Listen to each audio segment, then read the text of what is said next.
अस्सलाम वालेकुम दोस्तों, दुनिया में आपने अजीब और गरीब रस्में और खबरें तो सुनी होंगी।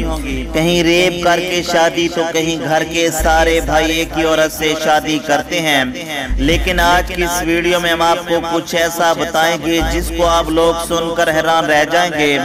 दोस्तों, हर लड़की अपने शौहर के सपने देखती है और अपने खामद को लेकर तरह तरह के ख्वाब होते हैं। हर लड़की अपने ख्वाबों के राजकुमार को पाने की हर मुमकिन कोशिश करती है।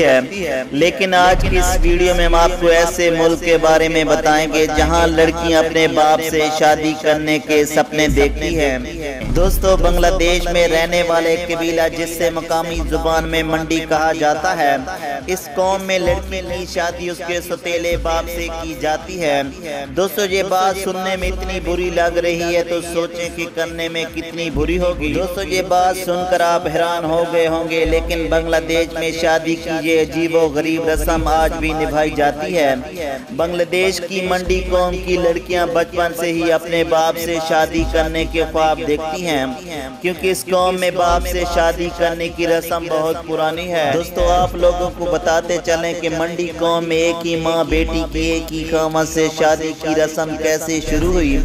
मंडी कौम में शादी कम उम्र में ही कर दी जाती है। अगर किसी लड़की का शौहर मर जाता है तो वो दूसरी शादी कर सकती है, मगर अपने ही कबीले के किसी मर्द से, क्योंकि कंवारे लड़की की उम्र कम होती है, इसलिए जिस लड़के से वो शादी करती है बाद में अपनी बेटी की शादी भी उसी से होती है। अगर उस वक्त लड़की छोटी उम्र की हो तो उम्र पूरी होने पर अपने बाप की दूसरी बीवी बन जाती है और माँ बेटी एक दूसरे के साथ सौतन के रूप में साथ साथ रहती हैं। इस कबीले की लड़की इस रस्म को मानने से इनकार नहीं कर सकती। अगर कोई लड़की इस रस्म को मानने से इनकार करती है तो उसको सख्त सजाओं का सामना करना पड़ता है। बांग्लादेश में मंडी कौम में तकरीबन 20 लाख लोग आबाद हैं। दोस्तों, कैसी लगी ये अजीबोगरीब वीडियो? अपनी राय कमेंट सेक्शन में लाजमी दीजिएगा। हमें अगली वीडियो तक इजाजत दीजिए। अल्लाह हाफिज।